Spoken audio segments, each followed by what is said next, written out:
యేసులో ఆనందం అనే టీవీ ప్రోగ్రామ్ స్టార్ట్ చేస్తున్నప్పుడు నా సంఘంలో 70 మంది ఉండేవారు. కానీ దేవుడు నాకు వాగ్దానం ఏమి ఇచ్చాడంటే ప్రపంచమంతా వాడుకుంటానన్నాడు. మరి ప్రపంచమంతా వాడబడాలంటే ప్రపంచానికి తెలియడానికి టీవీని మాధ్యమంగా దేవుడు ఇచ్చాడు కదా అని చెప్పి అప్పుడు ఎంతో కష్టమైన శుభవార్త ఛానల్లో ఫస్ట్ స్లాట్ తీసుకున్నాను 2003 ఆ టైంలోనే. ఆ స్లాట్ తీసుకున్నప్పుడు నాకు కూడా మంచి స్లాట్ ఇవ్వడానికి వారు అంత ఆసక్తి చూపించలేదు. ఎవడోలే అన్నట్టుగా ఎవడో చూడని టైంలో మనకి ఇచ్చారు, కొంచెం మంచిది ఇవ్వమన్నా సరే మనకి ఇవ్వాల.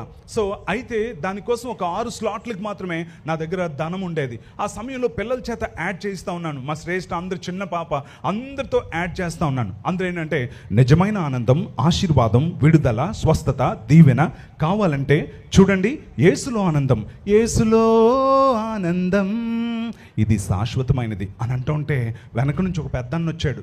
శామ్, ఏంటిది నీ చర్చ్ ఎంత ఉంది, 70 మంది ఉన్నారు, నువ్వేమో శుభవార్త ఛానల్లో ఆ టీవీలో మొదలు పెట్టేస్తా ఉన్నావు, నీ దగ్గర డబ్బులు లేవు, ఈ యాడ్ ఏంటి, నిజమైన ఆనందం, ఆశీర్వాదం, విడుదల, స్వస్థత, దీవెన కావాలంటే చూడండి యేసులో ఆనందం అని చెప్తా ఉన్నావు, నీ ప్రోగ్రామ్ ఫ్లాప్ అయితే ఈ 6 వారాల్లో నీ డబ్బులు పోతే అని చెప్పి అన్నాడు.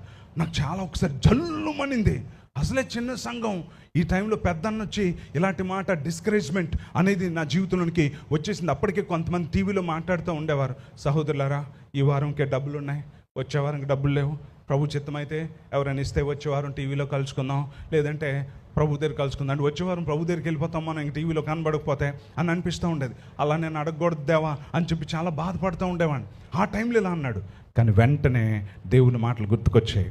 ఎందుకంటే భూ దిగంతముల వరకు నేను నిన్ను ఏర్పరచుకున్నానని దేవుడు మాట్లాడాడు. నేను అన్నాను, లేదన్నా దేవుడి ప్రోగ్రామ్ని ఆశీర్వదిస్తాడు, ప్రపంచానికి నన్ను పరిచయం చేస్తాడు అని చెప్పి నిరాశల మధ్యలో నా దగ్గర డబ్బులు లేకపోయినా విశ్వాసంతో స్టార్ట్ చేశాను. యేసులో ఆనందం టాప్ ర్యాంకింగ్లో 1st, 2nd, 3rd, 4thలో పరిగెత్తడం మొదలుపెట్టింది. నన్ను దేవుడు 146 దేశాలకి రీచ్ అవ్వడానికి దేవుడు కృపనిచ్చాడు.